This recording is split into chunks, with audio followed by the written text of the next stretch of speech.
I had a CEO in one of these companies just stand in front of the entire company and say, I don't want any politics in this company. And that was it. And I'm like, politics are gone. Perfect. Immediately.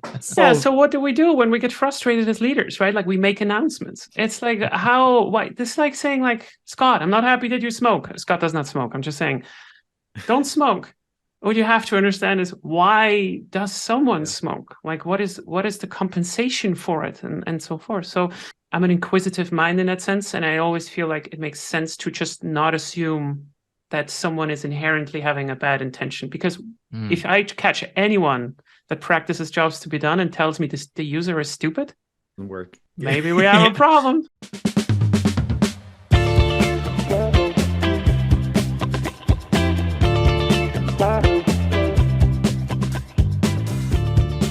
Welcome to the Product Quest podcast. Thank you for joining us on our journey to better understand innovation and product strategy. My name is Scott Burleson, and joining me as always, my co-hosts Jan Vermouth and Jonathan Edwards. Today we welcome our very special guest, Leah Tharin. Leah is the head of product at Jua.ai. She's an advocate for product-led growth, something we're certain to get into today. She has an impressive background in product management and leadership. But the thing that brought her into my view this year is she is a direct and brilliant communicator, really on all things product. She's my favorite new follow on LinkedIn, where she's prolific with both quantity and quality of posts. I find myself searching for my notifications for her daily wisdom. In my view, she's one of the biggest rising stars in product leadership, and I'm looking forward to this discussion. Leah, welcome to the Product Quest podcast. Thank you so much for having me. What a build-up. I need to kind of, I need to satisfy this build-up now. So, yeah. We receive praises for our introductions. It's one of the things we pride ourselves on here. That we have figured out. For the rest, we don't know. Yeah, now I gotta deliver. Okay, no, that's good. Yeah, thank you for the introduction. Very kind words. Thank you. You're very welcome. And truly, your LinkedIn followers are blowing up. You've probably added 20, 25 in this few minutes we've been talking, I imagine. We'll get into that and product-led thinking. But first, who is Leah? Where are you from? Tell us a little bit about your background. I'm Swiss, and I'm coming from the frustrations that are connected with product. Let's put it that way. Mm-hmm. So I think I got into tech about 22 years ago. Every year, I sometimes forget to add another year to it. So it could be already 23 years. And I started as an API developer, was incredibly bad at it. And then I got into UX research in various different positions. And I started to always be fascinated with the human psyche and why people are doing what they're doing, right? So like understanding motivations, I don't know, anything that is related to human motivation. And I was very good at that because I figured out that I'm very bad at other things, which is usually reading stuff and being precise. And as I've discovered a couple of months ago, I'm actually also, I'm a dyslexic, and I never really realized this, just like Steven Spielberg. So I struggle a lot with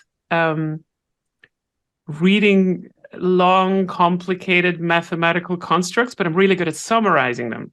So this is one of the things that really helped me to kind of get through qualitative interviews, because those are not so much about the precise data, but like summarizing stuff. And then I felt at some point that I have a good enough grasp on the topics that came up from this research, but I always felt frustrated that I could not change anything about it. And jobs to be done was always kind of with me in this time. And I figured, hey, the logical conclusion is to get into product management, which brought a lot of insecurities with it, because now you need to also be accountable for more stuff. But I enjoyed it a great deal, and I think it was the right thing to do. And then recently now I pivoted and just, put myself out there. And I think that was the biggest change. I was LinkedIn reach speaking a nobody. Kind of everybody knew me here in this country, or like most of the people in the startup scene, but nobody knew me internationally. And now everything has kind of changed. It's been pretty crazy. Wow. And you just discovered this dyslexia recently? Did I hear you say that? So I always knew that I had some problems. I always attributed it to like ADHD. But someone else that is having it pointed me to like, it's not just like trouble reading stuff, like in the classical sense, what you would expect from dyslexia. It is mixing up words that sound kind of the same. Interesting. And if you are in let's imagine you're in a board meeting and you're talking about metrics, right? Yeah. If you start to mix up things and you think you said something, but you didn't, and you mix it up with something else, that led to a lot of insecurities. And I always kind of blamed myself, like, why do I not get the stuff right? Because you usually hear it on the recordings afterwards. So it's a quite interesting thing. So Grammarly and all these services that correct you have been an absolute godsend for me. Yeah. But that's who I am, and I always try to break down things in an easy, simple to understand way. And I think that's what differentiates me, if you want to call about like the brand Leah. Yeah.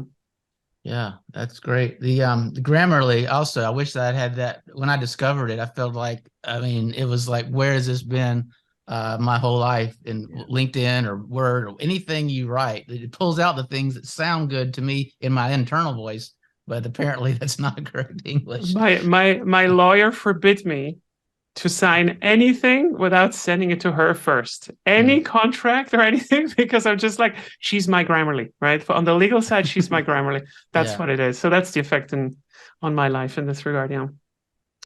I suspect I suspect that is somewhat of a superpower, though, this ability to see lots of complex things and to really understand or search for the key ideas within. I think that there's something about the listening part of a qualitative interviewer where you're listening to their verbatim words, you're capturing it, but but also like you have a parallel mind of what are they saying, not just the words, but what are they communicating?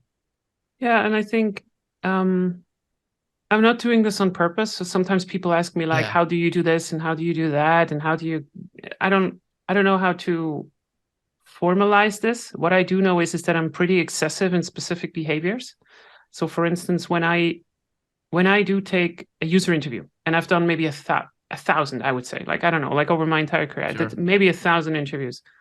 I listen back to them a lot. And I also listen to myself because I was always trying to kind of compensate for my mistakes, like saying wrong things and then doing a wrong synthesis. So I was so afraid of doing something wrong in the synthesis or like the problems that I surfaced that this kind of avoidance of mistakes led to me listening very, very close. I cannot teach this to anyone. I cannot say someone like, hey, obsess over this. It's not a good use of your time.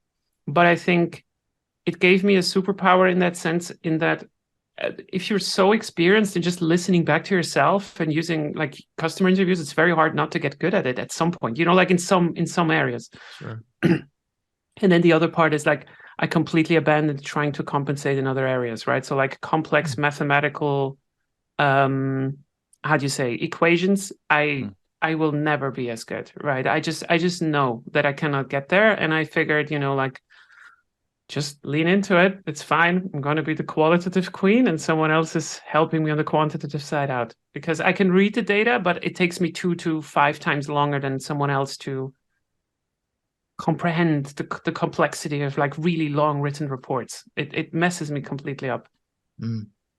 So at some point you decided to really lean in and double down on the strength side, and sort of depend on other functions or other people to help with the things that maybe weren't you're naturally interested in or skilled at.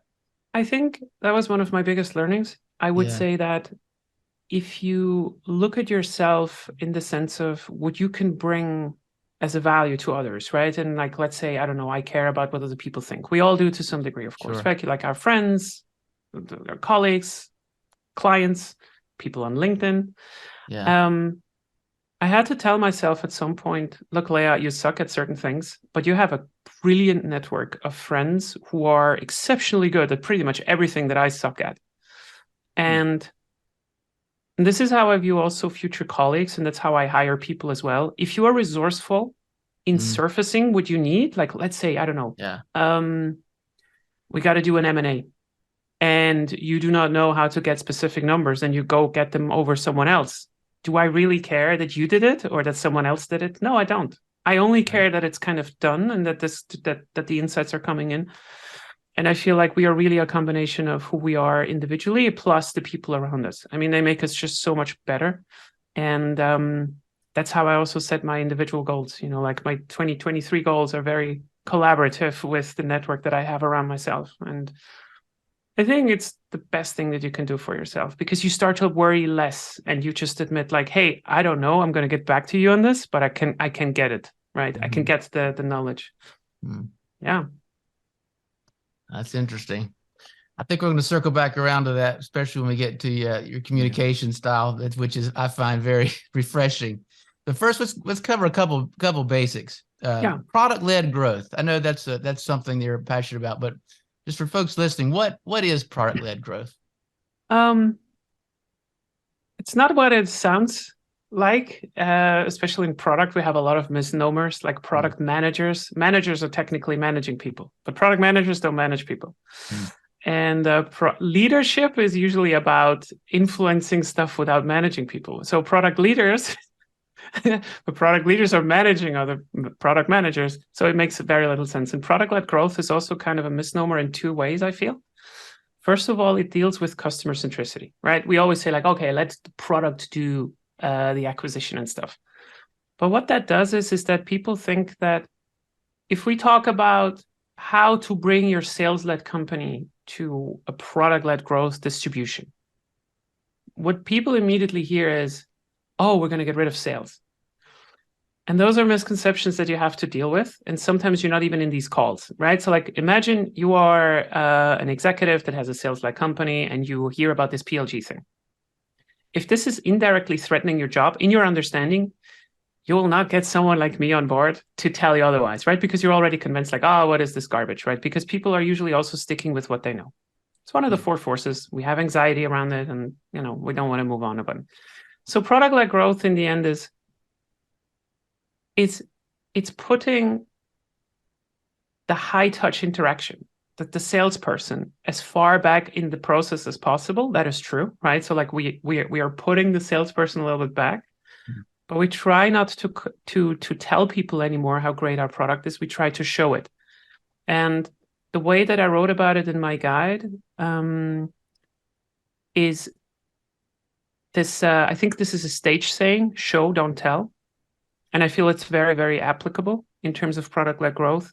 So whatever you can show should speak for itself to convince someone to try and then ultimately buy the product. And one of the reasons why we can do this in tech is that usually the cost structure for a tech SaaS business is very typically about 80% is people and 20% is, like technology and all that kind of stuff. We can afford to give you a trial, right? Like if you think about it, we have in B2C, we have sometimes conversion rates of 0.1%, which means 1,000 people are using your product on a regular basis and only one of them actually converts to a paying person. You cannot do that anywhere else. Imagine you have a bakery and you give like 1,000 pieces of bread away until one person buys. It just doesn't work. So this is the kind of thing why it is happening right now. And product-led growth has been originally a concept in B2B because we've always been doing this in B2C to some degree. But I would say it's about customer centricity and giving the customer as much as we can, putting the risk to our side that we have to deliver on quality instead of like conviction. And it's originally a B2B term, but that's how I think about it. So is I don't know if it's opposite, but if it's product-led growth and it's as compared to sales-led growth, is that sort of the antagonist, if you will? I don't know if that's the right phrasing, but kind of what you're comparing it to. Yeah, so kind of. So the way that I think one of the misconceptions is that product-led growth is a business model. It's not. It's a distribution model, right? Like it deals with how you distribute the product. But the problem is, if you think about the product, if you think about, I don't know, your phone as being a product, in product-led growth, the phone is not the product. The product is the entire thing in terms of like the buying experience. How do you churn? How do you recommend the phone to someone else and so forth? And this is why I'm struggling with calling it product-led growth. It's like, it goes over more of the entire buying process. Yeah. And the critical thing about sales-led is that if you believe that you have to convince people to buy something, and I don't mean this in a derogatory way. I have the biggest respect from every salesperson on the planet. I really do, because it's not a fun job. If you have to convince people and you're being also incentivized on convincing people instead of making them successful, then you will just do that. And that means that if you imagine, usually like, I don't know, you have ACVs of 200,000 and these lead cycles take like 6 months to close. And now you have contracts that are running for 2 years. How do you know within these 2 years that these people are resubscribing, right? Like there are no mechanisms in place to make you a better product. There's a lot of mechanisms to close a deal, right? Like to convince people. But in product-led growth, usually the models are something like, hey, subscribe with us for a month. And as soon as you hate the product, you can cancel. That incentivizes you a lot to think about, oh, crap, if we're not doing well, we will notice it immediately in our revenue. And that's why we call it. So I would say a good comparison is sales-led versus product-led sales, because that's usually where it is. Because 96% of all companies that are product-led growth-led have a sales department. Sales does not go away. It just handles less leads with more care and which are better qualified, which is a good thing. Go ahead. Sorry, can I just, so would you say that the kind of this different approach or the product-led approach in general is applicable also in any industry? So maybe I'm not fair here, right? But for me, like the sales-led companies, there's a lot of insurances that I have in my back of my mind who kind of have this kind of almost like push approach. You push the product into the market and it kind of works, but you have to push a lot. And then, but would, for example, that work in all of these different industries, or is it? Yeah. So one of the questions that you have to answer for yourself is like, what does successful mean to you? If it is about getting money, you can definitely make a lot of money with very shady practices as well. That's the first thing. I'm not saying that insurances are shady. Yeah. It's not what I mean, but I'm saying that a system is inherently, I'm going to invent a new term now. A system is inherently unshaded if it's in a commoditized market. If it is easy for you to switch and compare insurances, then you will do so if you have a bad experience with one of them, right? So healthcare is always a very interesting topic because it's also a dangerous one because you actually deal with the health of people. So for instance, a doctor would be in my concept not rewarded for treating you, but like for keeping you healthy. Now, can you monetize this? I don't know. I don't want to get into it because otherwise I'm going to get angry letters from doctors. But I would say, yes, you absolutely can. So the question is just, does it make economic sense to put the customer into the center? In general, there needs to be a couple of conditions to be met. First of all, if what you do can be carried on to your colleagues through word of mouth, you know, like whatever I'm giving you, the phone or whatever, you can talk about it in 10 to 20 seconds. Great, that's really good. So this is an additional acquisition channel, and that means it's making you kind of part of the acquisition, and it makes it very easy and cheap for me to kind of incentivize you. Hey, Jan, if you recommend this to Jonathan, then you're going to get something, right? That's also like product-led growth, right? It's like recommendations and all of these loops. The problem starts when you are in a market that is like insurance is not very fun to deal with, right? And it's something that you have to do. It's like taxes. There's no incentivization in the business there to make it customer centric, because if you, like, let's say you're not happy with the state that you pay the taxes to, you cannot just change. You cannot just say like, I'm not going to pay taxes to you, I'm going to pay to the other. That's not what the system is for. So one of my favorite examples is a robotics company that I made a case for. They're essentially delivering robots that are autonomous to really big clients, BP, Shell, that kind of stuff, you know, like for inspection services. And this is very, very expensive hardware, right? It's kind of like the worst item that you can think about in terms of product-led growth. But what they're doing is they're offering it as a SaaS service, right? So it's like robots as a service. And the way that this works is they give you the bots and they say, look, this is, I don't know, some imaginary price, 300,000 per year per unit. If it breaks down, we replace it. No question. We make sure that it runs. So we're incentivized to keep it running. There's no more, you know, like, oh, we charge you by the hour for the service or whatever. You pay the salary and we keep the unit healthy. And this is kind of the same principle, because in the end, if you think about it, the hardware in this case is not the product. The product is that the power plant or whatever it is being inspected. It's the same as with the camera that I'm using right now, the big one. I don't care for the camera. I care that you see my picture. And it ties so beautifully in this jobs to be done framework and about like what people want to do. And then you really detach yourself from what is the actual product. It's the solution all around. And if you realize this, then you're also quick to say like, hey, maybe the solution is now a different one, right? Yeah. I hope that answers your question. No, I think it really does. I like this a lot. And that was for me also something, and I think you pointed to this with just a general kind of how companies think of themselves, which jobs to be done can change, which would say, I mean, in my view, it's something like, if you really do help people in a very general sense, kind of get on with their problem or solve a real problem that they have, and focus on this, which is not making money, but is kind of fixing that oil plant or whatever that the robots are instructing, everything else and economic success will follow. Yeah.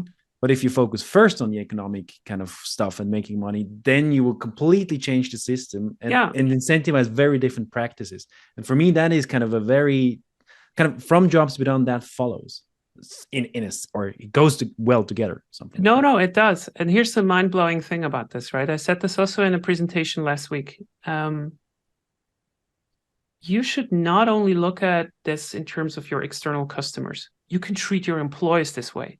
If you understand what the job is that people want to do, which is usually always a social job, like I want to be valued as who I am, right? I want to appear professional to my peers, that kind of stuff. Like people have different needs.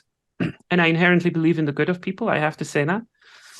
Then you have to produce a product organization or an organization in whole that is kind of enabling people to do this, right? And it's not easy. It's not easy. But in the end, if you have an organization that is respecting people in this way and that is enabling them, I know it sounds very lofty, but I'm deep in this topic and I know that it works.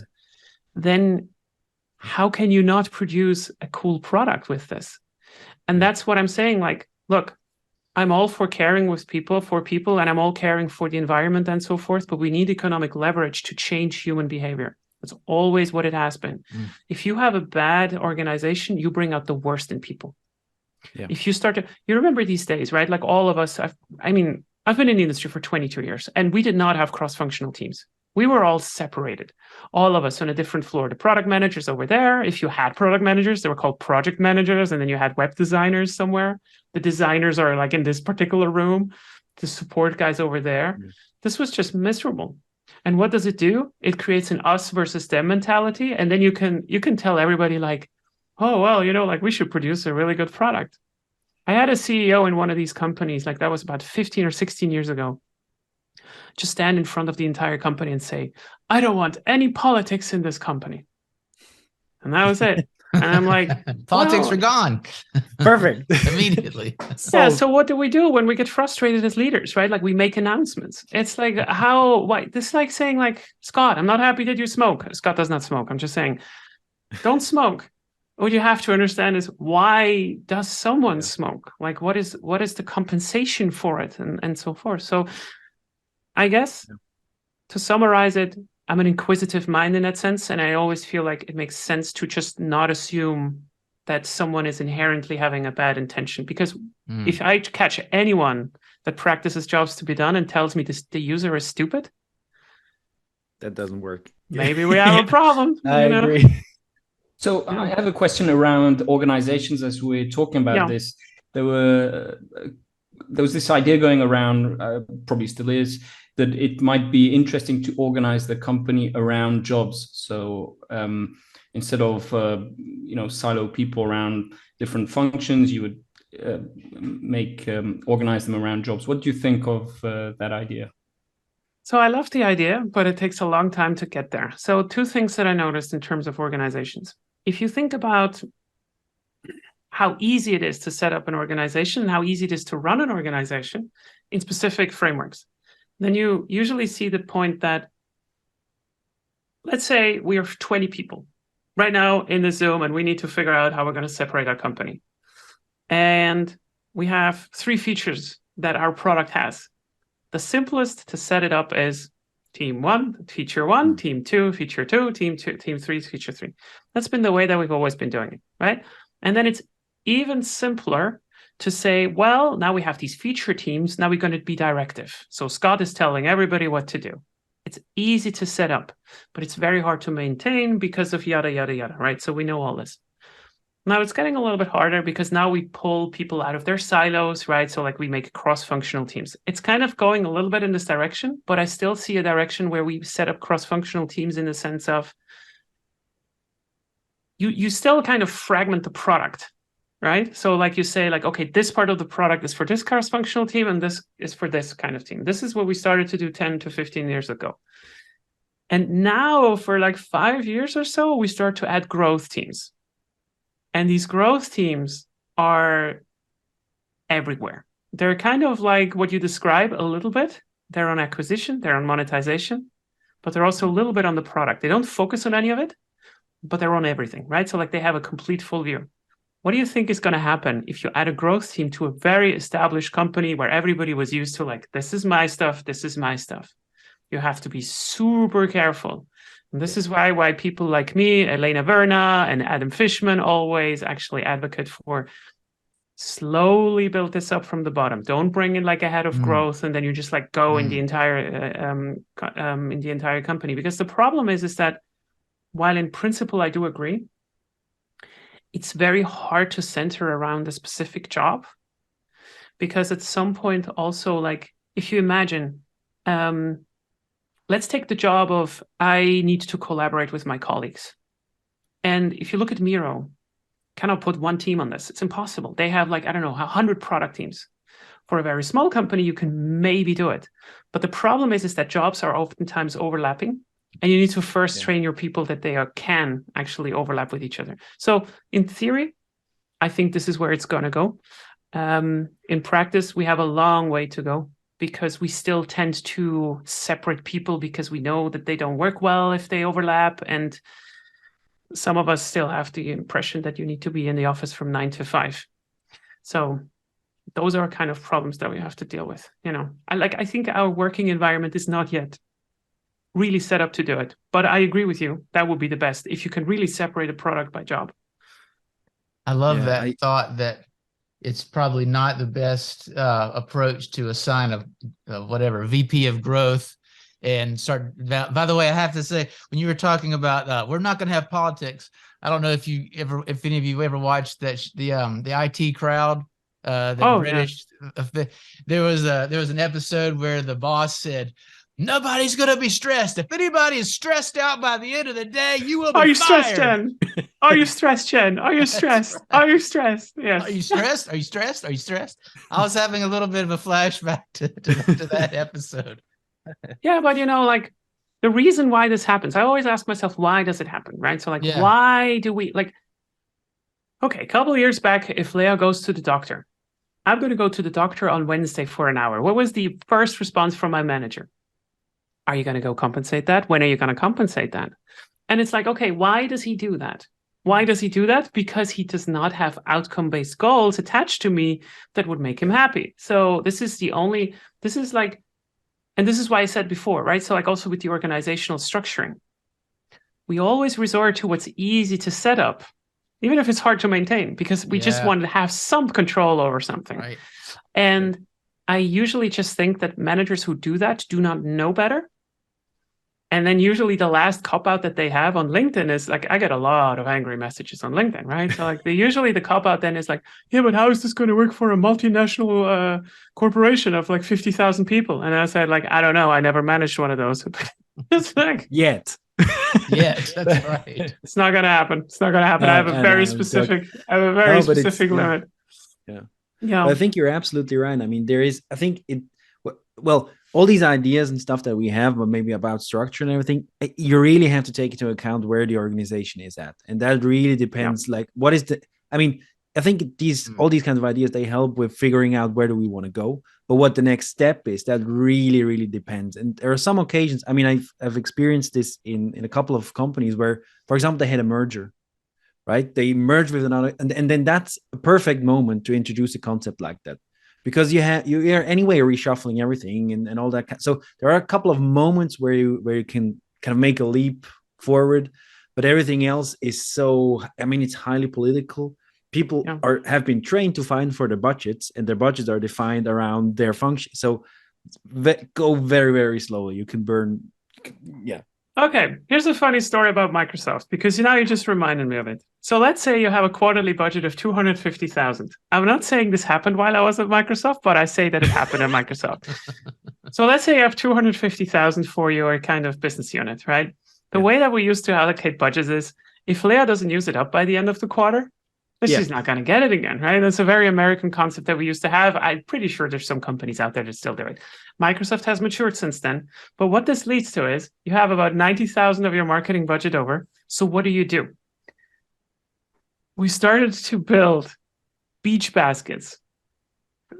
This is a technical company, okay? Like beach baskets, like this size, I don't know, like 2 by 2 meters, right? Like really big things, and started to send them to our customers just because we wanted to spend the budget.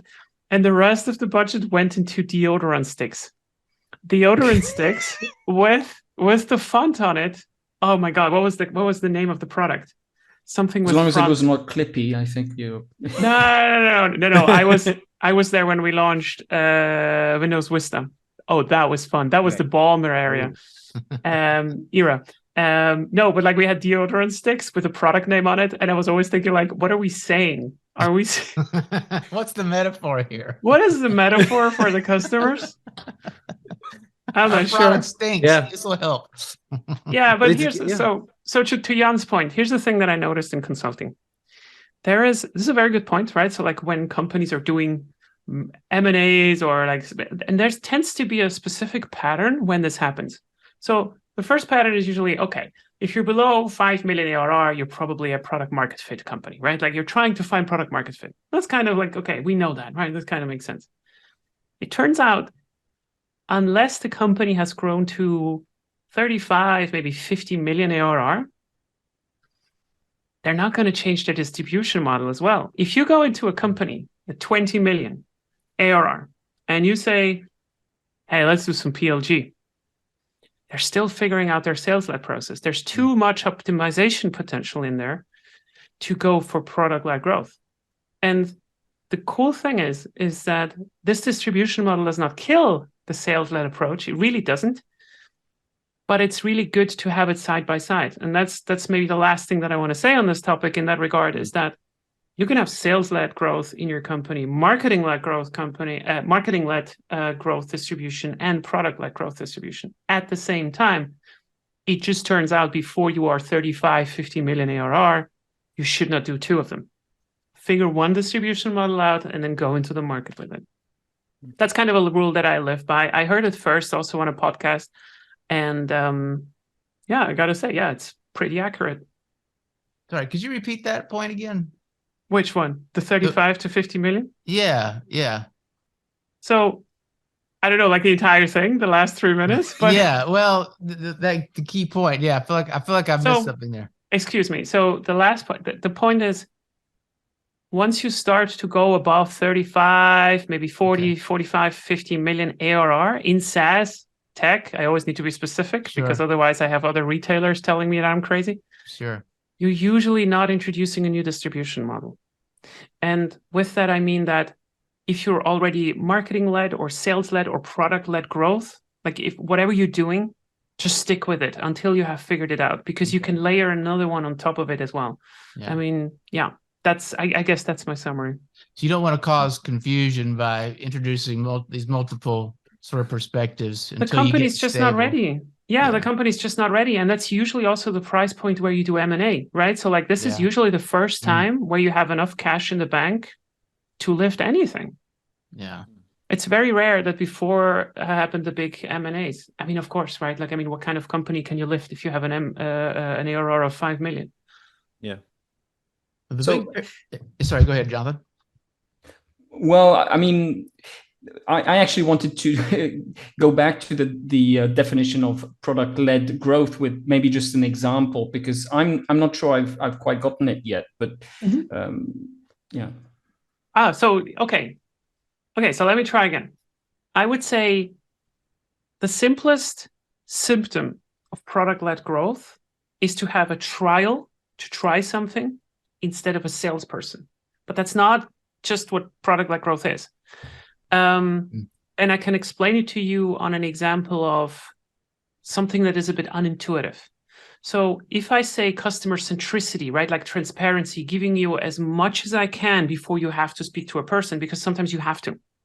Even in the most product-led businesses, sometimes you cannot cut out the salesperson because the setup is really complicated, or you have a very specific niche product where I need to understand something from you. There's a big setup necessary, whatever. But let's say you agree on the principle that customer centricity is kind of what product-led growth is. And we know from research that people don't want to talk to other people when they make their decisions, especially not if the other person is incentivized to sell you something, right? So let's just assume we agree on this.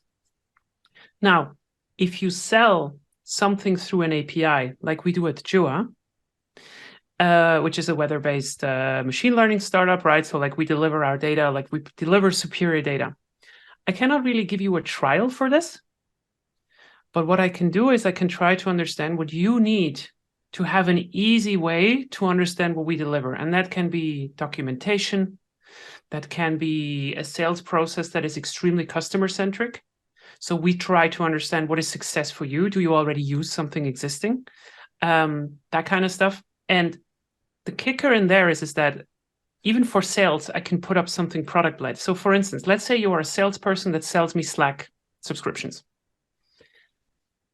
Slack had, I don't know whether they still have it, but they had a specific metric for their salespeople where they said, if a customer is sending 2,000 messages within the first 30 days, then we consider them to have reached a specific moment, which is, I don't know, I think it's habit or eureka moment.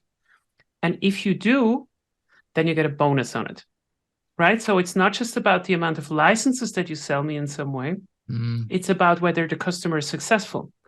And usually that looks like you still get some money for closing an account, but you get much more money for the expansion. So if a customer comes in with 5 licenses, they use it, they're happy, then they expand to 100, you get much more than if you just sell them 100 from the get-go. And that's kind of the thing. We try to incentivize and measure customer success. So this is, was it Karl Popper that said what gets measured gets managed? There was an interesting post about this also today. Someone asked like, hey, like, are you looking at your... or something, yeah. Yeah, or Peter Drucker. Yeah, that's possible. So are you looking at your competitors to see what you should build and so forth? And I'm of the strong opinion, don't do this unless you're quite early. Because first of all, if you look at something and you try to copy it, you can just reach their kind of level. And on the other hand, your product is not just a product, right? It's much more than this. And usually you cannot just apply what others are doing to your own product. And you're not really incentivizing the customer success again if you look at the competitors. You just try to do what they do. So I'm kind of a purist in that sense, and I try to make sure that all my teams are always getting something that is customer-centric. So for instance, in the case of weather, we want to increase the accuracy of our weather forecasts because we know that if we do that, that is generating revenue for them. But they're not incentivized on the revenue. And that is ultimately leading to trials and freemiums, right? Product-led growth is not trials and freemiums, but it usually leads to this because it creates more value. That's what I mean. Yeah. So if I can maybe just recap, just go back on what you said, Sure. Make sure I got everything. So the idea is to incentivize customer success and then try and find trigger points in this. So as you were mentioning with Slack, for example, try and find moments where you estimate the customer has reached a certain amount of success. And then then you put them on another kind of program that's where I just kind of got a bit lost then. So what happens once they reach this kind of trigger point? What do you do then? So, I mean, it's essentially about retention, right? So like, how often do you keep using a product? We have 2 things in there. So the first one is like the activation. How long does it take you to be activated? And an activation could be something like, I don't know, the first intent signal. Like how long does it take for you to register for an account or do a specific action in your product? let's take the guitar that Scott has in his background. If your goal is to, as a guitar teacher, to get Scott going, then what would you define there? Is it the amount of hours that he takes with you, or could you define something that is a bit more tangible, right? So like you could say, okay, once Scott has managed to do a specific thing on the guitar, that's the very first thing. Or if he does it recurring, then it's a specific thing. So usually what we talk about is this concept of setup, aha, eureka, and then habit moment. And the setup is like, okay, is he in a place to play the guitar? He has a guitar, he's in a place, he has an amplifier, so he can play, right? So like the setup is kind of done. If that does not happen, then we know, right? So like if you measure from 100 students that you're instructing, and only 2 of them are actually having a guitar in the end, then you have a problem. For some reason, you cannot enable them to play the guitar. And the good thing about this is that now my teams know, okay, the problem is here. It's in the setup moment. But let's say you have a lot of people going through, this is good. Now we can bring them to the aha moment. The aha moment is the first time they give you a smile when playing the guitar, where they go like, oh my God, this is so much fun. That could be an aha moment. And the eureka moment is when they maybe manage to do something by themselves because they connect 2 things that they learned, like a chord into, oh my God, look, this sounds like a song that I know, like something like this.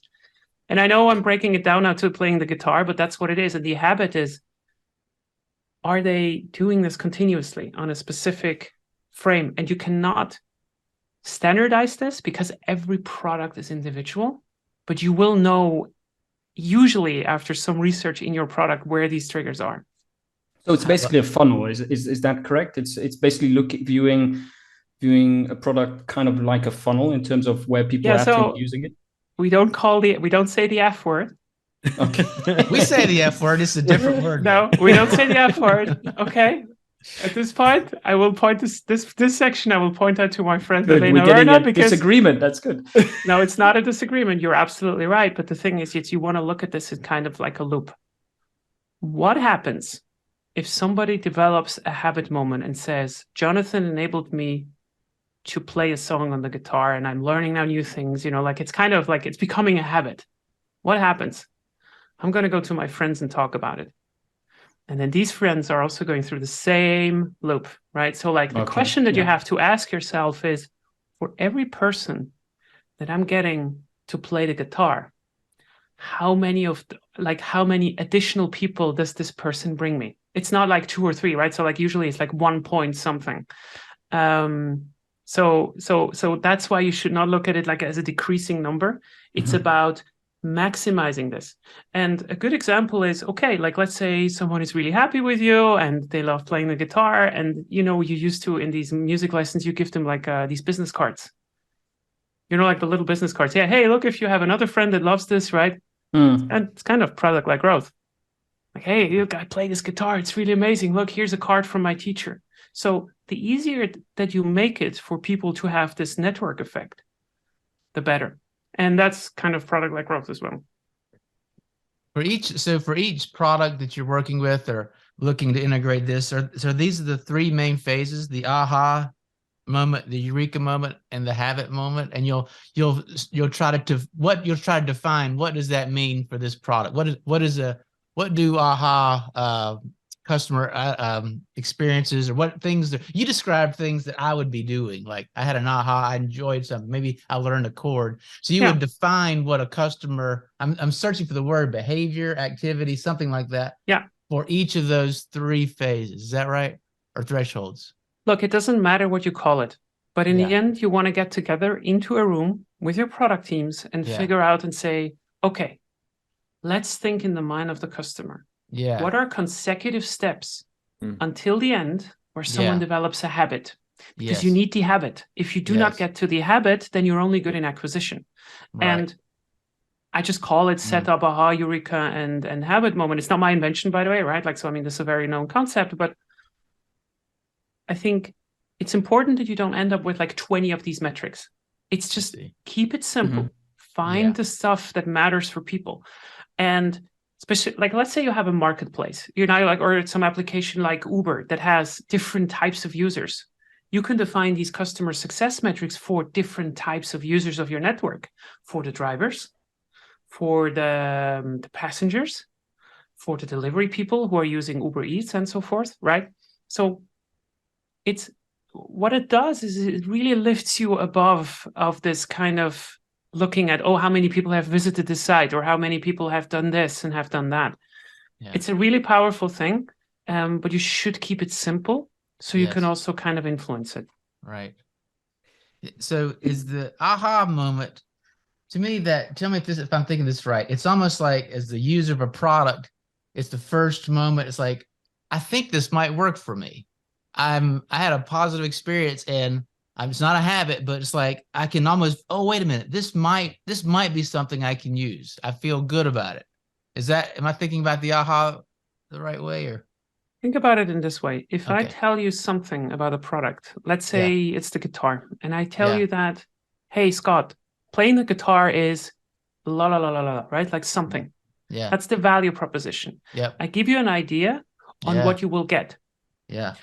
The closer this idea is that you have to the experience, then you're reaching the aha moment more likely, right? So like that's your aha moment. The aha moment is, oh, that's what this really does. Right. And if it matches up with what you thought it is, then you have reached the aha moment, right? So like it's the closer the value proposition is to the value experience, the stronger your acquisition. But here's what's important. Right. The aha moment is only telling you about this part of the acquisition. Right. If the guitar is not good to use for repeat usage, then you will not reach habit. You will not get an eureka moment where you're like, oh my God, because there's a difference between the first love and going into a deep relationship versus, oh my God, this is so amazing. And then you just kind of fall off. There's a lot of products out there that are really good in hooking people. So they got this part of product led right? So like the acquisition stuff, because it's simple to use, simple to onboard. Yeah. But then the repeat usage is not good enough. So this is one of the trends that we're seeing right now. We're starting to optimize for teams for heavy usage, right? Not just like, okay, like I want to do something funny with one video or one document. What happens if I want to do 100, 200? And that's this kind of balance that you have to strike between first-time users and heavy users. And usually the system that you can use there, I don't recall exactly the name of it or in which context that I heard about it first, but it's kind of like a perceived simplicity. And that works in the sense that if you look at user interfaces or like the user experience, you try to surface functionality that most people use first, and the complex stuff for the heavy users only there where if they actually look for it. Yeah. So you make it kind of customizable. If you look at Word, for instance, it's it's just like in your face. It's good for repeat users once you know it, but it's not good to learn it completely new if you've never used it. Oh, that's fantastic. So I like that a lot. I'd like to dig in a bit more into the relationship between this loop and the different phases in the loop and the jobs to be done, as this came up at the beginning of our discussion. Would you say that I'm just trying to understand how each stage relates to jobs to be done. So would it be that the full loop, or let's say one way round the loop, is a full job? Is it that every stage is basically, you should think about as a single job? Or is it something else? Is it more about the level of engagement and it has nothing to do with that? What are your thoughts on that? So it depends a little bit on what kind of school of thought you use for jobs to be done. Like if you go with Ulrich, he kind of takes a job and then he thinks about it in terms of like, okay, we have 6 job steps, right? Like, and then you go through a sequence and you do this and that. I don't think it matters that much in the sense of like, these are not different jobs. You're still trying to do the same job. Like I may be doing, I don't know, let's take some product, Grammarly, right? So like the job is for me to, I want to write without mistakes, or it's kind of a stupid job, right? Like, like in the end, it's about, I want to appear professional to my peers. I optimize my time, whatever. So the very first time you're using the product, the job is still the same. It's the same also when you're doing it more, right? what I love about this concept of customer centricity is that it adds this additional layer on top of jobs to be done. It's just that in order to fulfill the job in different stages, you need a different kind of product. So at the very start of it, it's important that you have a short time to value and that it's simple to onboard. But if you want to come from, oh, now I'm an early adopter to now I'm a heavy user, now the product needs to have different kind of features, right? And then if I'm going to go from this stage to recommending the product, it needs also different features. HubSpot is calling it in their flywheel thing, it's calling it attract, engage, delight. So, like going somewhere, you're a stranger, and then you become a prospect, and then from a prospect, you become a customer, and then you go to and then you become a promoter. And for each one of these steps, you just have a different functionality that the product needs. So if you want to recommend something, I can make it easier for you, right? And then the features change. But if I make it too complicated, then I might actually deteriorate the experience for the people who want to go from strangers to prospects. And so forth and so forth. And that's why I think it really works beautifully with jobs to be done, because the job in the middle does not change. It's interesting. Do the same thing. Use the example of HubSpot. I'm a HubSpot user, and it's something that I was able to grasp pretty easily. It occurs to me they're following something very close to what the model you described, because it's very easy to get at a functional level. And then from there, you want to do something a little more complicated.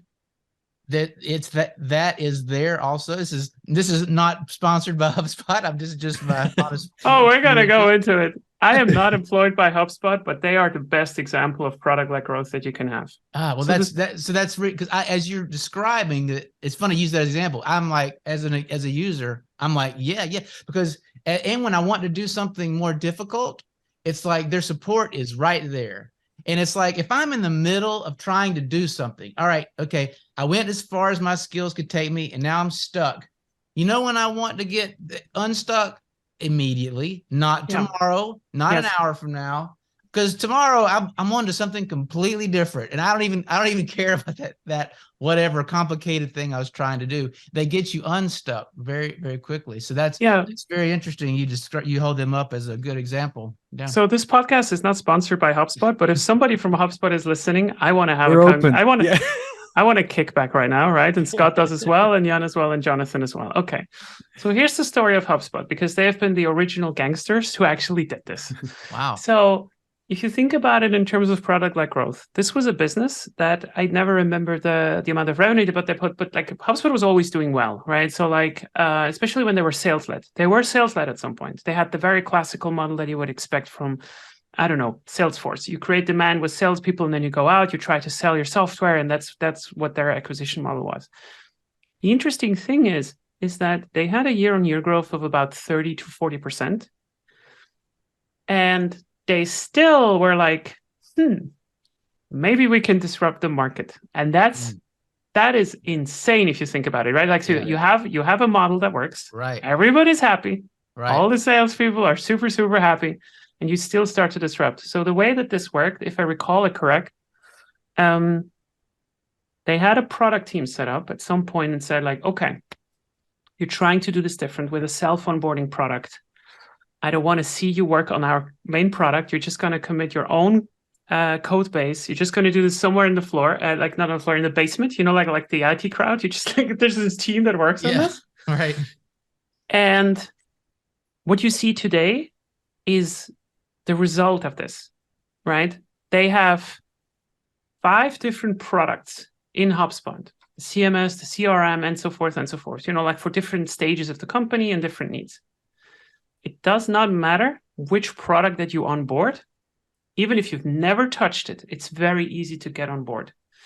And I love this so much because it's so close to your problem, right? Like exactly what you said, Scott, that was also my experience. When I brought HubSpot into Small PDF, which is a document management platform, 50 million monthly active users, like huge. I love Small huge PDF. Huge deal. So the way that we brought HubSpot in there is I got their demo. I set it up for a little sales department inside of Small PDF for like 2 people. It was me and another guy, and we were just like, okay, let's get business going, right? Like we want to have a sales department. So we set it up. It kind of worked. We called this guy. I don't remember how he's called. And then at some point, we got also in contact with Kate, our customer success person, whatever. You know, exactly what you described. Yes. The experience was so flawless and so good for me. And I also love the product. That day, I immediately bought HubSpot with a lot of cash stock for 170. I did not do any due diligence.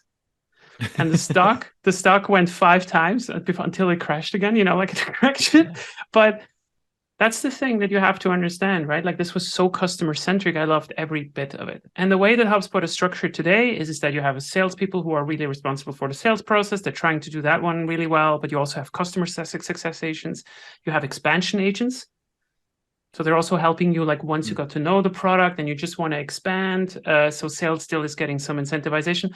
It's a big company at this point, but they're doing it right. And going back to the original point that I made like 50 minutes ago about organizations enabling you, HubSpot is still a company that is trying to have really small teams, you know, like really independent units of like 4 to 5 people if possible. And that's really cool. You know, that's why I'm saying I use this metaphor of like, you cannot tell from the prepared dish how something was done. You can tell whether it's good, but you do not necessarily see on the inside how it's been done. And that's what's so beautiful, right? Like the success of them is not that they were figuring out, oh, let's make it customer centric. It's because they had an organization, they had the backing from the CEO, they put the people away, they let them do it without any of the disturbances, and then it worked. It's hard to copy. But the hype is deserved. Yeah. And that was the end of our HubSpot sponsor segment. Just sign up at this link and put in this code. No, just kidding. Not a sponsor. Just for completeness, I feel like I understand the sort of what the aha moment is and the habit moment is. We have this, just for completeness, we have this eureka moment in between. So how would you, and I realize you probably have some variability around it, but how would you define that eureka moment? Do you know this emoji that you have on LinkedIn with the insightful thing? Like, yes. My God, that's really cool. That's something that you did not expect. Yeah. I would say that's a good summary, right? Like this is someone said, oh, I did not know that you can do that. So for Veed, for instance, I had this, Veed is an online video platform. Like you upload your videos and then you can edit them. The first time I used their subtitle feature, which was just analyzing your audio and then made a subtitle and then you could edit it on the fly. I was like, oh my God, that is really cool. And I did not see that for the first time when I was uploading a video. It was like further down the road. And usually, as a closing remark to this, it's a sequence. You go from setup to aha to eureka to habit. Not always, but usually, right? You also have the more straightforward users that are just using one function in your product and they do it continuously. Yeah. And that's kind of fine. But, you know, whatever you're going to call it, make sure that it is something that gives you a signal in the sense nobody would do this particular thing without being successful. Yeah. But I think it's already, I mean, it's interesting. Like all these tools that you mentioned, small PDF, Veed, I've used them all and I love them from the first moment. I think what some of the power of that approach is it doesn't depend on the words and all that kind of stuff, but trying that the goal is habit. I think that in itself is already power. The goal is not the sale, the goal is not but the goal is a habit. So we want to kind of, which everybody agrees is super hard to do. It's very difficult to create new habits because people don't like that. So usually, I mean, and so, but alone, the goal alone that we want to be somebody who builds new habits for our customers is I think very, very powerful in itself. However you get there, and probably that might depend, but I love that structure that you have there. But the goal is a habit building thing is I think is a very powerful thought. And that's the counterintuitive thing. Do you think you as a product team would care so much about the habit if your customers would stay for 2 years guaranteed? Not sure. Maybe not. Yeah. But if they can leave any moment, you will get a very early signal that something is wrong, right? If the revenue is starting to tank, the CEO is going to come and show up more in the office. That's just what it is, right? So, yeah. But maybe, but I mean, maybe that's a weird question, but you have to trust your product a lot. I mean, you really have to be confident that that's a thing that works. Yeah, you're gonna get punished if you don't. And that's the thing, right? So like you better establish product market fit before you scale any of it. Yeah. You have to make sure that this is the case, because a lot of companies, they just pretend that they have product market fit, but they don't. And then they dump a lot of money in acquisition and then they're dead 3 months later. Well, not 3 months, but let's say 10 months. Because you can obscure the fact that you don't have habits, that you have a great acquisition, people are onboarding, but nobody's using it forever, by just adding more people on top and top on top. Yeah. And that's why just reporting revenue numbers is completely meaningless. It doesn't mean anything to me. Like if I do angel investing or if I do any investing or whatever, or like I don't know, I talk to VCs, I have to show them traction. And this traction is not necessarily just, it's not just planned revenue. It's about, okay, for 1,000 people that we're going to get into the product, especially in B2C, you have these numbers. For 1,000 people that are coming to the site and that have signed up, this amount of percentage is still here after 8 weeks. Yeah. If the number is lower than 10%, you're in trouble. And I know you're in trouble. Yeah. Because none of this is sustainable. If it's above 16, 17%, well, okay, then maybe I'm interested. If it's 20%, 25%, oh, wow, you have a really good product. And these are numbers that we just know. It's not always, you cannot always stretch this over all industries, but it's you know, that's the thing. I always talk about it in the sense of like a bucket with holes. If people are leaking right out of it again, why would you give in more water at the top? It makes no sense. Get product market fit first. And that means if you hire 1,000 people into your product, you better employ them after 8 weeks, or like enough of them, because otherwise it's not sustainable. Yeah. Companies scale way too early. It's not what it should be. I agree. Yeah. It sounds like if a company say the product's not all it should be, and they're sales led, let's say, that they could really get into a bad feedback loop of trying harder and harder to sell, harder and harder and harder to keep, so their bucket's leaking. So they're just, how much faster can we put water in that bucket? Yeah. So that things look, and it'd be a tough cycle to break. I mean, if you're the leader, because you almost have to admit there's a problem. And the problem's probably not more sales training, or the answer, I'm sorry, is probably not more sales training, but that's an easy lever to pull. To your quote a while ago, we resort to what's easiest to set up. See, exactly. I'm listening. Yeah, exactly. You know, we all know the story of Theranos. Right. If you cannot prove, if you cannot prove that it works, right, you better make sure it works, right? Before you start to sell it more. It's the same thing.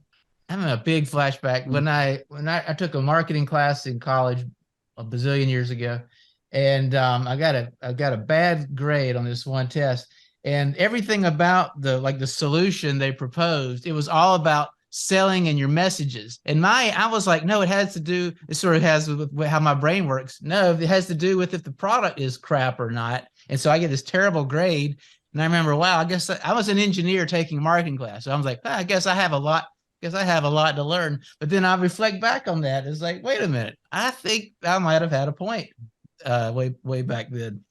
Yeah, and that's the thing. I think in school we check for correct answers. Yeah. And I can tell you that no matter what product that you create, you're not going to get the right answer in the first go. I don't know a single person that got the first. It's going to take longer than you think. There's a reason why most companies need to have a runway of 2 years before they find product market fit. There's a reason for it, because it's extremely difficult. Yeah. Yeah. Something I love about the product development space and about sports is that the truth eventually wins.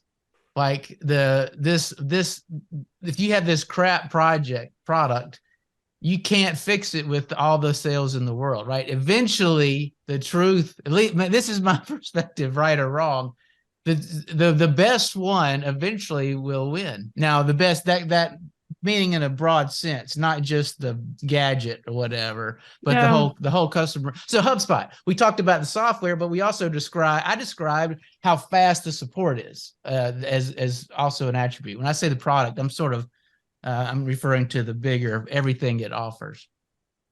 Anyway, I'm feeling very validated from way back. You're so validated. It's so easy to get something acquisitioned going, right? Like it's easy to get an acquisition going. The proof is in the pudding. If you want to have long-term value, you need to have a good product. Yeah. That's just what it is. Yeah.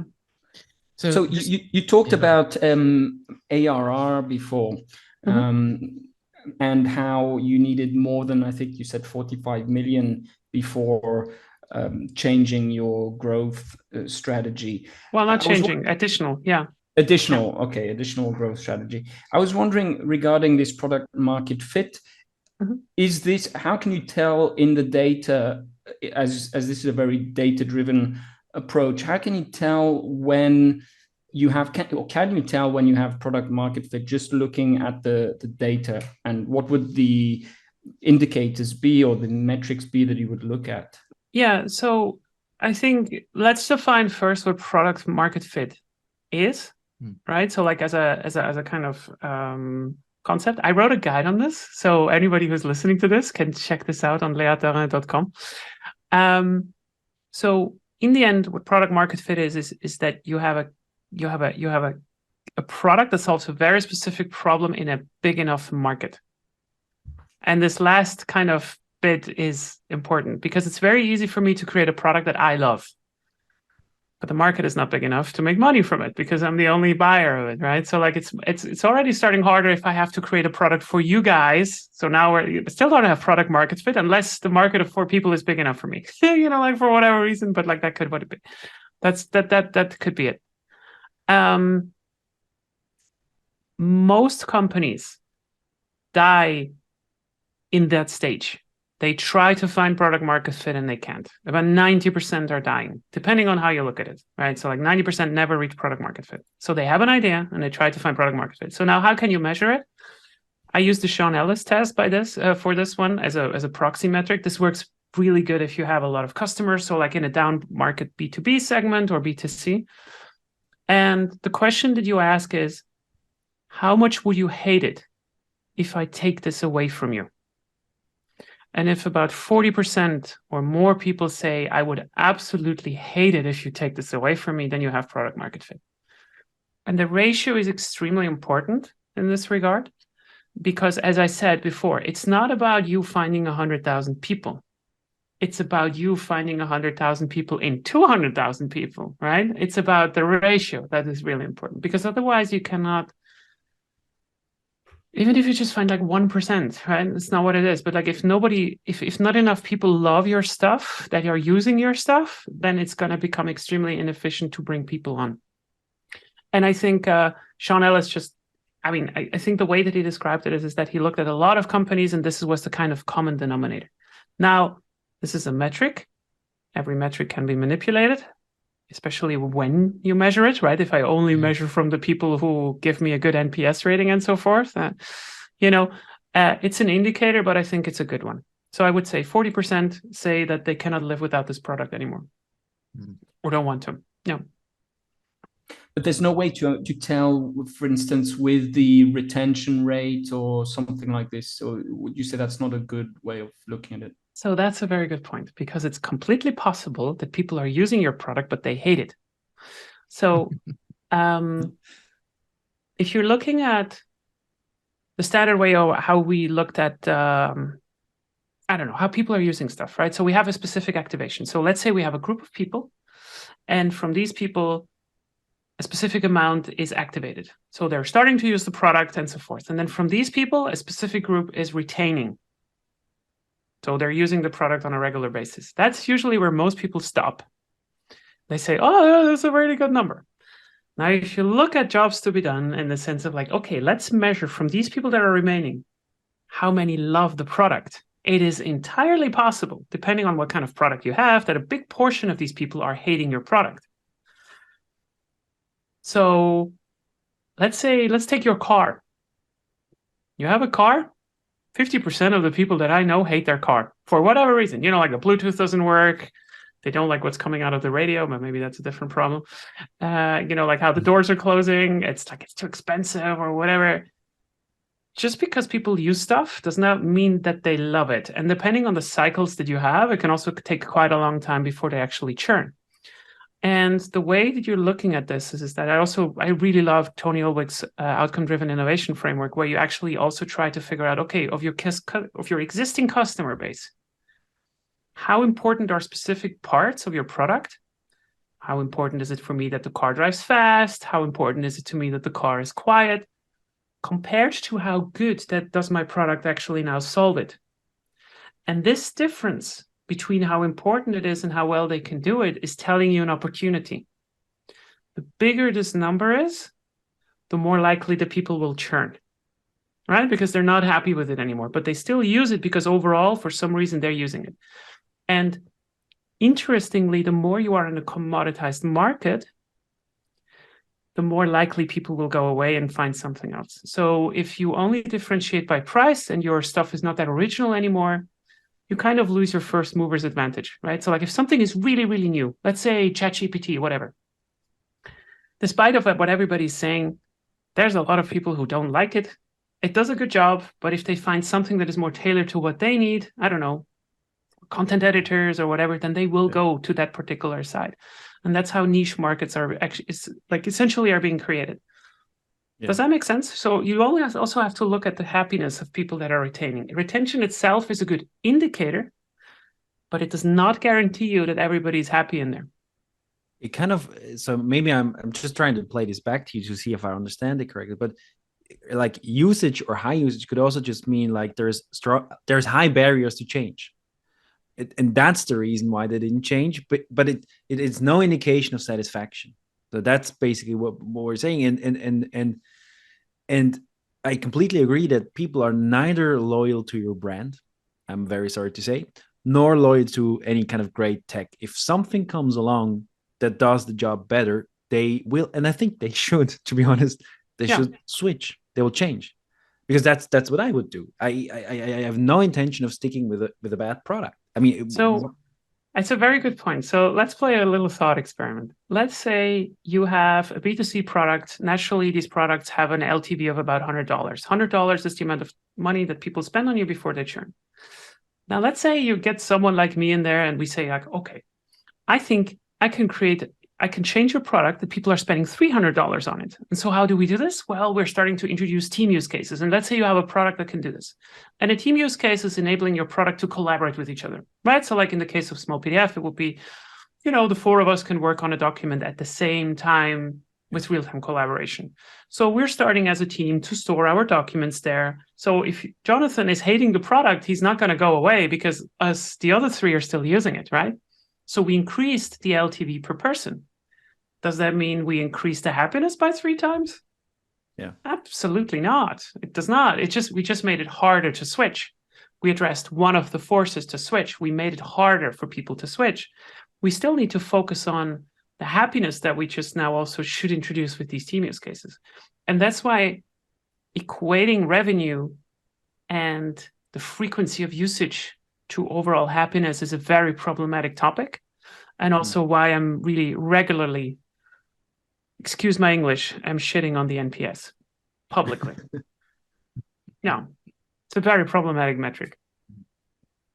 Could I ask another question, if I could jump in, is how does product-led growth relate to what is commonly called growth hacking? Is it the same thing, or is growth hacking something larger, and how does all that fit together?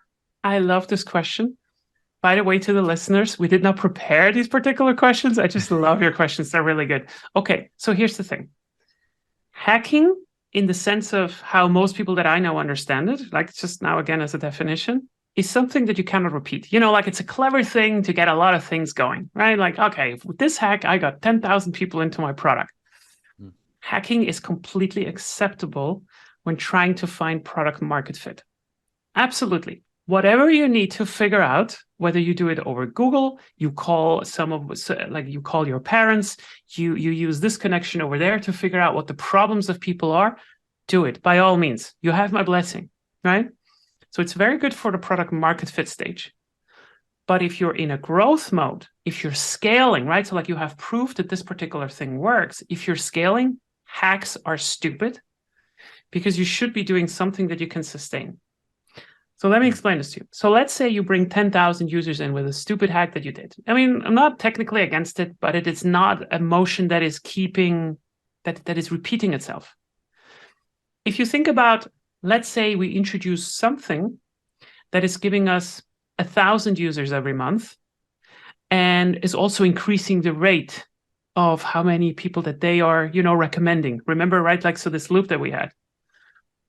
In 8 to 9 months, the compound growth of this has surpassed the 10,000 that you could have brought with a cool hack that everybody celebrates you for. Now, that's a very theoretical concept.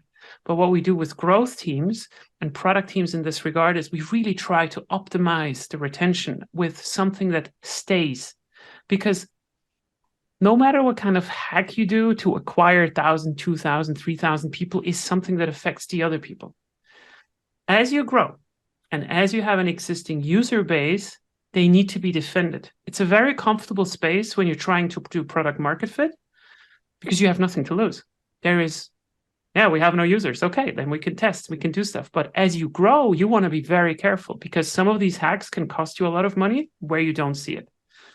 So let me give you a good example. It's not technically a growth hack, but I love using this example. If I incentivize you to increase the revenue by 5%, because we love revenue, right? So like now we're going to go for that. And your hack is to just disable the account cancellation page. You're going to reach your goal. You probably will. And everybody will hate you. It's kind of a cool hack, isn't it? Right? And that's the problem with hacks. It should never be goals that can be manipulated, and hacks tend to be in this way. Yeah. I guarantee you, some people that are listening to this are right now angrily typing to me, yeah, but Leah, I did this and that in this particular product.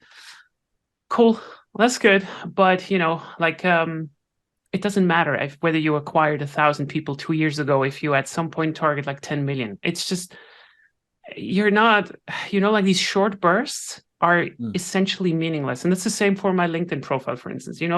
I had always posts that went viral or someone that recommended me, and then I got like 500 followers more now. But in the grand scheme, if you zoom out, these were just so little that it didn't really matter. What mattered was that I was consistently posting and going up there. And it's the same cycle for a product. So would it be fair? Yeah, that was great answers. Thank you very much. I'm just trying to understand a bit better how we can distinguish a hack from, let's say, a more serious, I don't know how to call them. Would it be, I'll give a definition and feel free to just, break it up and tell me where it goes wrong. Would it be fair to say that maybe a hack is whatever initiative that will increase activation or retention or any stage of the funnel, but without increasing the satisfaction of the users? Is that a good definition? Or maybe the question that you can add to this, can you repeat it? Can you repeat it ad infinitum? So let's say you think, I don't know, you're really popular at the university that you studied at. And let's say you went to Harvard and you have a lot of connections there. And let's say you go and talk to people and say, you use your connections and, you distribute flyers to get people on the product. It's kind of a hack because you cannot go to another university or teach another salesperson to do kind of the same. But depending on how you look at it, you kind of can. If I use my social network to generate leads for the company, then I can kind of scale this if I find other influencers to do the same for me. Now, the question is this genuine or not, right? And then we're kind of back with your check that you said. If it doesn't create happiness for the user or success, eureka, have it in some way, that's probably a hack. That's a good point. Yeah. Or you're just acquiring now the wrong types of users. So it's also quite important that you understand who you acquire. It's not just about acquiring someone, because this is what we were talking about with Scott before. If I'm telling you the wrong thing, like, I don't know, if you start to play the guitar, there comes coffee out of it. Scott is excited. Yeah, I want to make coffee with my guitar. He starts playing. It doesn't work. What happens? Nobody's activating, right? Nobody gets to the habit moment. It just doesn't matter. Yeah. I like this so much. It's really this. I feel like there's been so much thought going on to kind of disperse of vanity metrics, right? So looking at the right metrics, because I experienced a couple of companies where, for example, I mean, I love it when I have a post that has a lot of impressions, right? I mean, I do a LinkedIn post that has a lot of impressions, but is that really something I should be measuring it because it's irrelevant? And the same, I think, it goes for companies. So many of those metrics, they're nice for your ego. They feel so comfortable, right? I'm so happy that I had blah blah blah, and you can choose different, but what game are you playing? Like, I think there is so the way you speak is I think is so you're playing a different game. It's not about this the ego stuff. It's not about these kind of dopamine hits that I can easily create, but it's I want to create a habit. I want to have 50 plus annual revenue, like recurring revenue. So that's a different, you're in a different game, I would say. Yeah, don't get me wrong, Jan, right? Like if I have a post that performs and reaches 500,000 people, I'm going to go around and show off, right? That's lovely. Let's go. But here's the question that you have to ask yourself. And I actually also found this out. This goes back to what we said at the start. What do we do if we don't have the good measurements? We resort to what's easy. And easy is impressions and the types of engagements that we have. Yeah. Now, I have been monitoring my stuff a lot. So what I do is I write on LinkedIn a lot. I have a Substack, which is a newsletter platform. I also have a podcast. And now I can start to connect the numbers more meaningful. So for me, it's not that important whether I just get impressions on my articles. In the end, it is how many people are contacting me that are generating some meaningful output. And that can be newsletter subscribers, companies that contact me and say like, Leah, everything's burning. We need you for a lot of money. And then Leah is starting to listen, right? That kind of stuff. So whatever the success or the end metric of this is, I can start to connect it now. And I can tell you that the difference between the activation of the amount of people that are coming in and what you get out of it is dramatically different in the type of content. So for instance, I had a job posting when I was starting at Jua that got like 200 engagements. So I was talking about, hey, I'm joining this new thing. It's really amazing. We got to do something to make the world a better place. 200 engagements, that is equating about to 30,000 impressions. Pretty crazy, pretty good, right? Zero, absolutely nothing. 0 free subscriptions on my newsletter. Yeah. Rewind it, go back to another thing where I post about a podcast with about 100 engagements. So like half of this, only 10 to 20,000 impressions, 300 to 500 subscribers. So depending on the content that you have, right? It really is about this. It's the reach that you have multiplied by the applicability of your post into someone's life. There was nothing for people to take into their life other than, ooh, Leah is so cool, right? It's not really helping. It really, I mean, I'm not saying that this post was useless. That's not what I'm saying, but yeah, it's the more applicable your stuff is, the more you get actually something out of it. And this is, I don't like LinkedIn for a lot of reasons, but for this particular part, I really like it. People are fierce if you do not deliver value for them, if you do not fulfill their job because of how it works. You're not just automatically getting 1 million views. The way that it works is the post is delivered 100 times. If nobody engages with it, then it slowly dies. Yeah, that's what it is, right? So it's like a multi-arm bandit test. That's what we call it in experimentation, where you expose it to more people, the more people engage in percentage. And that's kind of the cycle that I said before. It's not about how many people engage. It's about how many people engage per delivery that we had. So like from 100 people, if 2 people start to engage, then it's getting delivered more and more until this ratio goes down to 1 or lower than 1%. And then they stop delivering it. Yeah, I want to build on this. And actually, that's how, Jonathan, Jan and I connected on Twitter, and Leah, you and I connected on LinkedIn. For my company, we spent a lot of time on SEO, I'd say, for say 2015 to 2021. And we got articles on the first page of Google. But guess what? Google has not sent me a single check for congratulations. You're on the first page. Let me give you a month's salary. And I spent a lot of time writing, a lot of time learning all this SEO stuff. And you see the things downloaded, but the metric of paying customers was lacking. We switched to more of a LinkedIn over the last year or two, and the raw numbers are much lower. But I'll just say this way: the business results are better. Yeah. And it's not even close. So having said that, Leah, I can't remember. Again, you've probably added 50 followers just in our time here. But certainly your writing is fantastic. I can't remember the first thing I read of yours, but it just stopped me in my tracks. You're transparent, just honest, bold, and it just really spoke to me.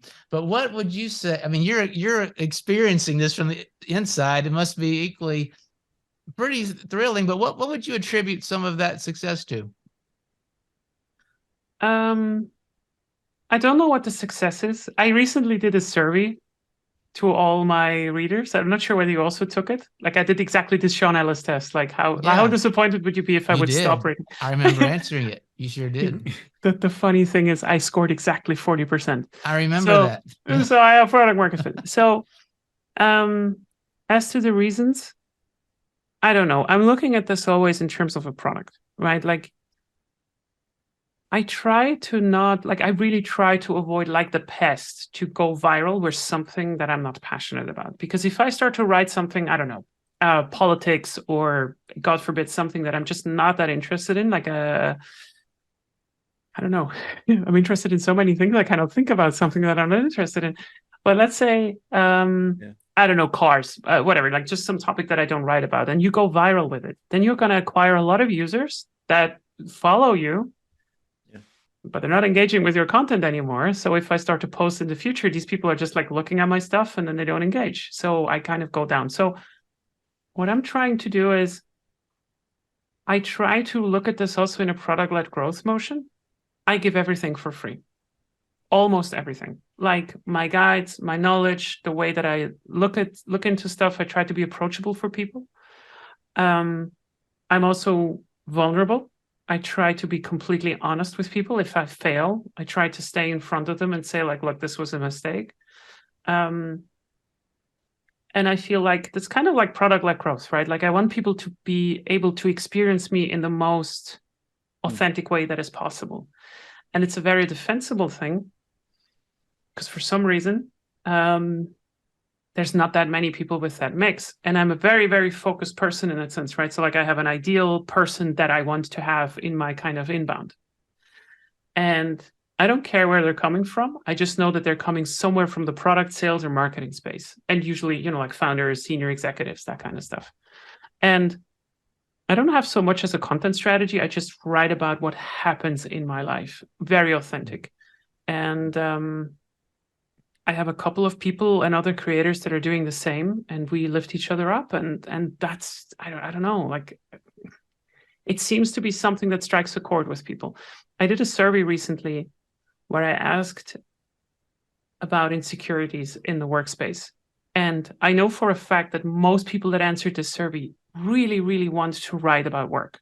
They really want to, right? Like they want to write about what it is for them. Because for me, this is also like a catalyst in a sense, like it's very liberating. It's not good for my imposter syndrome because every time you do post something, you're like, oh my God, is this colleague reading it? Or is this one, right? There was a lot of insecurity at the start. But I know that a lot of people want to write about it, but they do not trust their abilities. And I think we kind of, a lot of the stuff that I talked about to you today, for instance, for me, this is natural. It's like, why do I even have to talk about this? It's so simple. But for most people, it's you're not writing for your peers that are on the same level. You always write for someone that is behind you from a different area, because I do the same. Like I have so many people who are absolutely brilliant marketeers. And I'm like, oh my God, this is blowing my mind. But for every marketeer, it's like, oh yeah, this is standard stuff, But what matters is that I learned something from this. This is amazing. And the more specific you are, right? I don't write like 5 tips to be better at this and that. I don't do that. I try to be really, really specific. Here's how you do this until the very last detail. Here's how I have a README. Here's how I do this and that. the less copyable you are.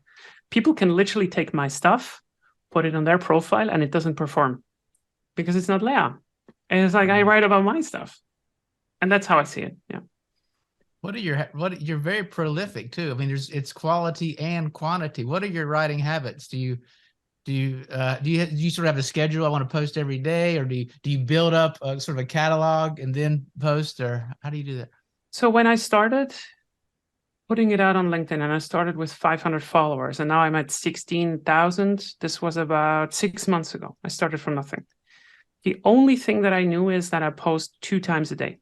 That's all I knew. I kind of knew that when I start to post, as long as I have a framework in place where I will learn from it, right? So like, I'm not assuming that I know anything, right? I listen to what people say. I'm very, very open to, and I ask, hey, can you give me feedback on this? Then I will kind of improve. That's all I knew. I did not have a content strategy or whatever. I got much, much better. Like my dyslexia was playing tricks on me all the time. Now I have my system. Now it got to the point where I block at least 1 hour per day in the morning where I write on LinkedIn. I don't have kids. I don't have a family. So for me, this kind of works. But if I had kids, I could not do this on the side of my full-time job. And this is quite important to understand. I don't want to give like the impression that this is willy-nilly and super easy and everything is flowers. It's a hard thing to do, to be consistent every day. And I could not do it if I wasn't passionate about it, because I strongly believe that what I'm learning through consulting, on the side of my full-time job is helping me in my full-time job. And what I do in my full-time job is helping me to write about it, and now it becomes a cycle. It's kind of product-led growth again. Yeah. And I love this so much, but it's not an easy thing. All right. So you allocate an hour a day to write 2 posts. Is that? Not anymore. I started to reduce a little bit. Okay. Sometimes I'm a bit too competitive with someone else, but yeah, sometimes like I try to only post high quality. I sometimes allow myself like once a week to put it out a little bit of garbage. But by and large, I increased the quality of my posts. Like also the visuals got much better. They're more fine, I guess. Yeah. But I had to become extremely ruthless in prioritization and where I put my energy. Wow. I mean, I'm impressed, because what I struggle most with is kind of keeping this consistency, right? Staying at it consistently is, there's a week of vacation, or I don't know, today is not the day, and then I'm out of the cycle, and the energy it takes to get back in is like, so what do you do to stay to keep in that mode of consistent delivery, kind of? You're gonna hate this answer. Oh no. Are you married? Yes. If your wife was being driven to the hospital right now, would you drop from this podcast? Yes. Yeah, it's a question of prioritization. Now, I'm not saying that I prioritize my LinkedIn career over my family. That's not what I'm trying to say. I'm just saying that. Okay, fine. Yeah. Whether you do something for your health or whether you do something for others. I mean, I gave myself up all my life for others, all the time. I never prioritized myself. I have now appointments in my calendar to take care of myself. Like, okay, for 30 minutes, you're going to go walk. It doesn't matter whether it's raining outside or whatever you do. This is your time. You're going to take care of this. And we have to kind of really stop pretending that there is a system to it, because I think we're tricking ourselves. And I know this because I also have been in this way. Like, before I started to write, I did a lot of research and like, okay, how do you write on LinkedIn? What are the 5 tips that you need to pay attention to and all that? Yeah. All of this stuff is only useful if you have started to write, if you have the consistency. Yeah. The fact of the matter is, I'm dealing with a heavy imposter syndrome every day in some form or another. And I've never managed to get rid of it, because it doesn't matter how skilled you are in anything. It really doesn't matter. It's just, you just replace these insecurities with higher level insecurities. So like, I don't know. So let's say you become good at managing people. The very first time I had to manage someone, I was like, oh my God, this intern, he's going to hate me. I'm not going to deliver enough value for them.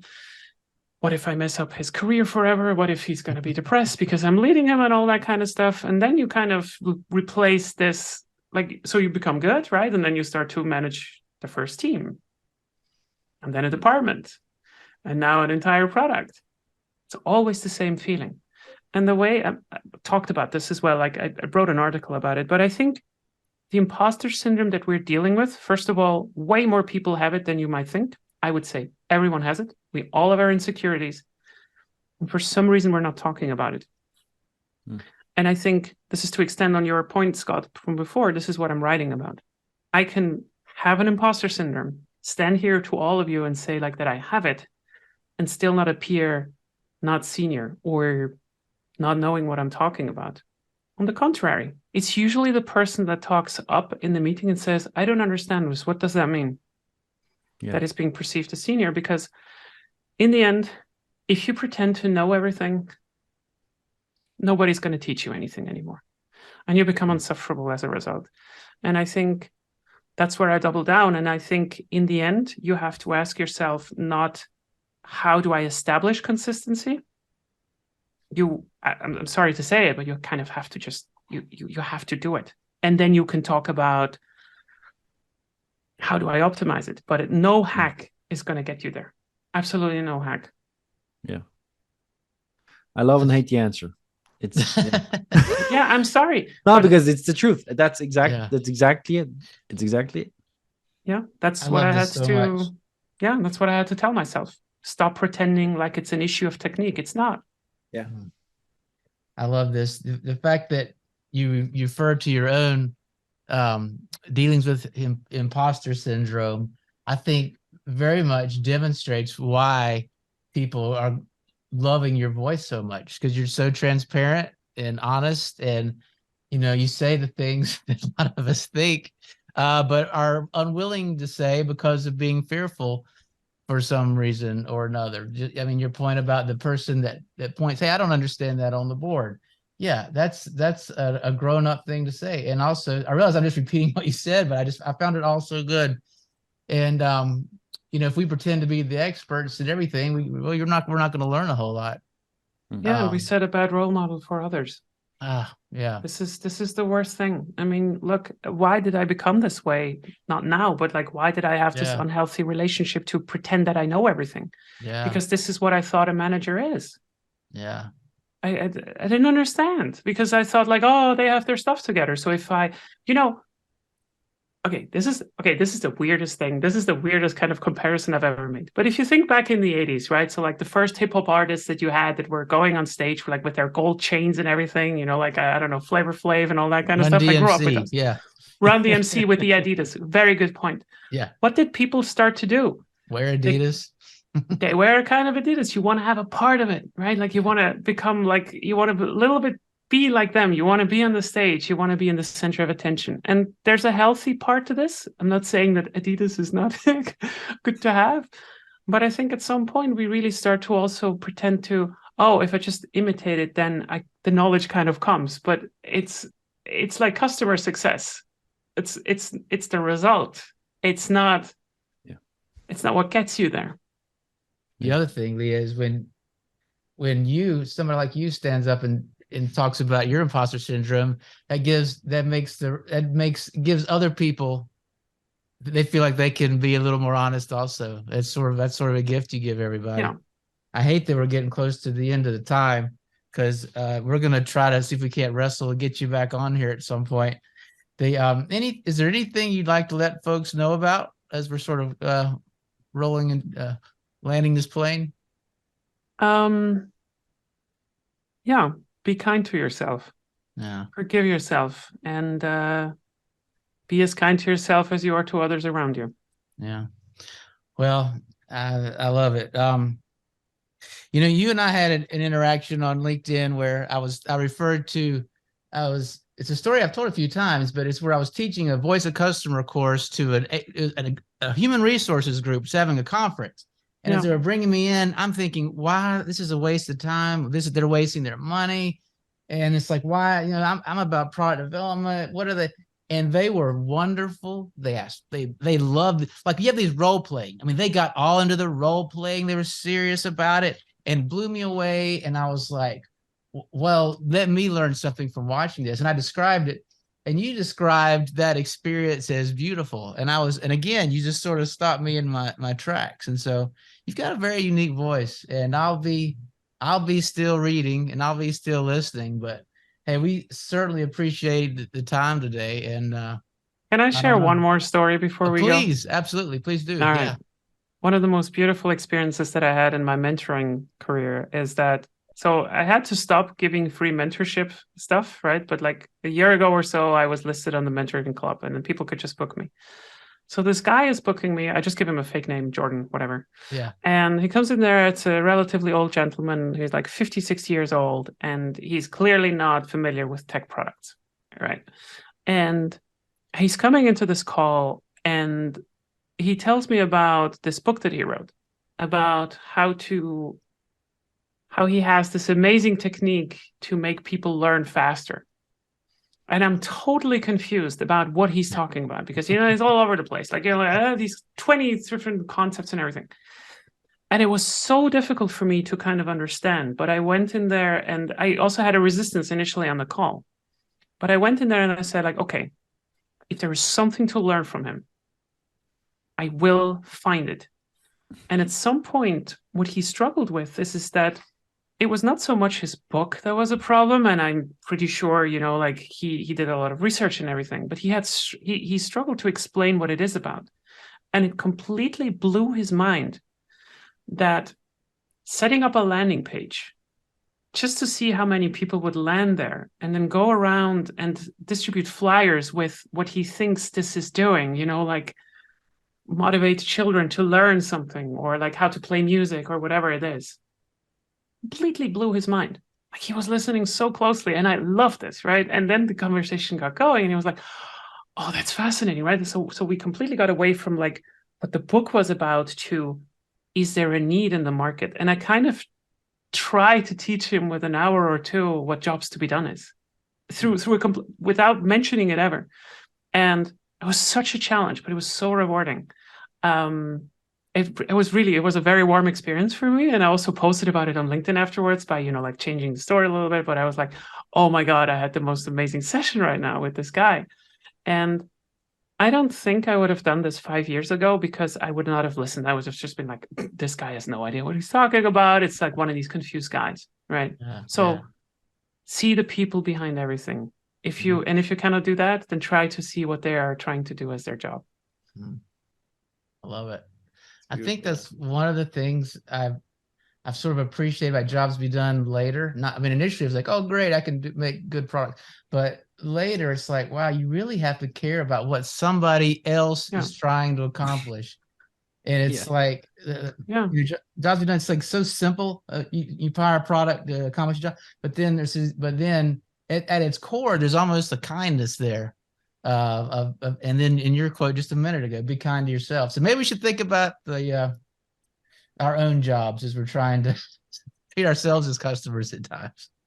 Yeah, my job is to entertain you and have a meaningful conversation, and I think we achieved that. So that was really lovely. Most definitely did. Super satisfied. 100%. For the record, I voted on the poll that I could not do without your post. So I was one of the ones in the 40%. So now I'm going to monetize you. Of course, you saw the responses, so you probably knew that. Yeah. Yeah. All right. Well, folks, you can find Leah at leahtharin.com. That's LeahTharin.com. We'll put a link to her site on our Product Quest podcast section on LinkedIn. Of course, you should know that you can find Leah on LinkedIn, and we'll post links to Leah's site. Let's see, and that's pretty much it. Leah, thanks so much. I've learned so much from you reading your post, and this was just delightful, a lot of fun. I hope we'll do it again sometime. I hold you to it, for sure. All right. Thank you so much for having me. Thank you so much. Thank you. And that, friends, concludes today's Product Quest podcast. Follow us on LinkedIn or reach out to us at productquestpodcast@gmail.com, and we will see you next time.